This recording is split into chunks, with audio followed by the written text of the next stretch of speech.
नमस्कार प्रिय विद्यार्थियों। आज के इस वीडियो में हम पढ़ेंगे कक्षा 12 अभिव्यक्ति और माध्यम पाठ्यपुस्तक का अध्याय कैसे बनती है कविता। तो यह अपने महत्वपूर्ण प्रश्नों की कक्षा 4 है, यह चौथा भाग है और इसमें हम कैसे बनती है कविता इस अध्याय के महत्वपूर्ण प्रश्नों की बात करेंगे।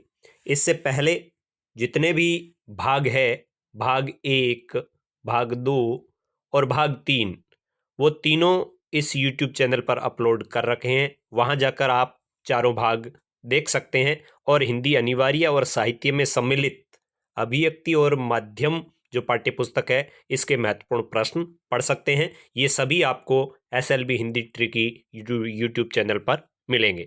तो आज बात करते हैं इन महत्वपूर्ण प्रश्नों की, जिसमें पहला प्रश्न इस प्रकार है। देखिए आप, पहला प्रश्न कि कविता का जन्म किस परंपरा से माना जाता है, और इसका सही उत्तर है वाचिक परंपरा। ठीक है। प्रश्न नंबर 2 है, कविता का प्रथम अंग कौन सा माना जाता है। कई अंग है लेकिन उसमें प्रथम अंग माना जाता है शब्द। प्रश्न नंबर 3 है, कविता शब्दों का खेल है यानी प्ले विद द वर्ड्स, यह कथन किसका है। तो यह कथन है WH ऑर्डेन का। इसके बाद प्रश्न नंबर 4 है, वो है कविता की पहली शर्त मानी जाती है। कविता की पहली शर्त किसे माना जाता है।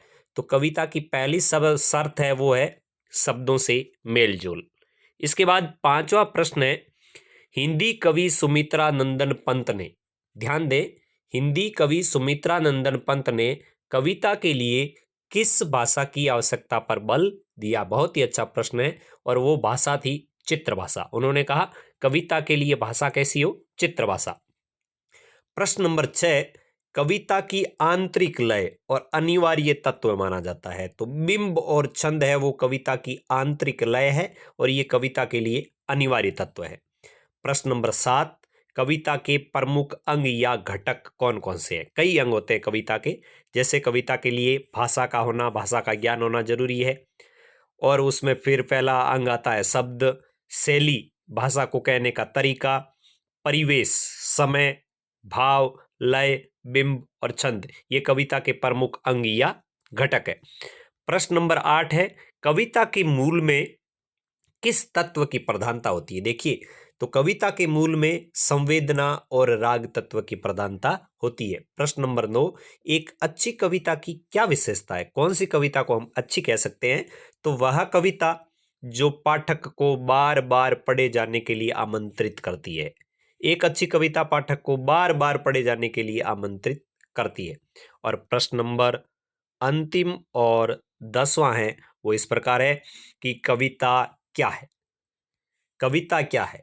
तो कविता की यूं तो परिभाषा देना कठिन है कि कविता क्या है, फिर भी सरल शब्दों में कहें तो कविता कल्पनाओं की भावात्मक अभिव्यक्ति है। कविता कल्पनाओं की भावात्मक अभिव्यक्ति है जिसके माध्यम से मनुष्य अपनी वाणी के द्वारा शब्द विधान करता है और आनंद की अनुभूति प्राप्त करता है। तो यह एक कविता की परिभाषा है। तो आज का ये वीडियो आपको कैसा लगा जरूर आप कमेंट करें और SLB Hindi tricky YouTube channel पर जाकर सभी वीडियो है उनको देखें, लाइक करें, शेयर करें। और यदि आपको ये वीडियो पसंद आ रहे हैं तो चैनल को सब्सक्राइब करके सपोर्ट करना बिल्कुल नहीं भूलें। मिलेंगे किसी और नए अध्याय के साथ, तब तक आज्ञा दीजिए। नमस्कार, जय हिंद, जय भारत।